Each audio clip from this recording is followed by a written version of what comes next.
We became interested in this particular story of a U.S. journalist who's taken hostage, the journalist's mother, one of the hostage takers, and an FBI agent. And that was very much drawn from a journalist I knew in Berlin who was kidnapped and held hostage for 3 years. And so that sort of became the peak of interest. And then Luna and I collaborated and branched out and did a lot of research into an amalgam of different journalists in different countries and arrived where we are now.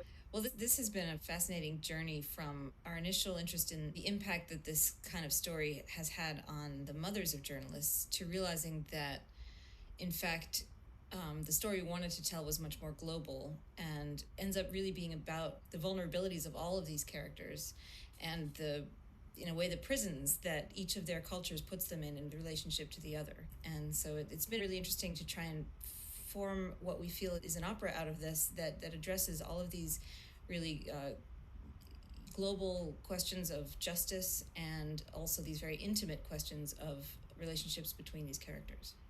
When I first heard about this piece, you and Andrea were talking about looking at these questions of where is the world now and the legacy of racism, the legacies of manifest destiny, what is the justice in the wake of colonialism, how is that being upheld, and then this whole notion of incarceration, because this piece starts off actually with Cody, who Justin is playing, the Western journalist, basically incarcerated. He's in a prison of sorts because he's been kidnapped. And it ends with, not to give anything away, but it ends with Wesley's character, Assam, in prison in the States, being held as if he was solely responsible for this, for what happened to Cody. And I thought it was fascinating to look at these questions with just 4 characters.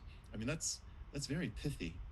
Something that both I think Andrea and I believe in is that telling a story like this in a blow by blow, this happens and this happens, is not really what's powerful about it. That wasn't the style that we were going for. We're really going for something much more intimate, something much more psychological.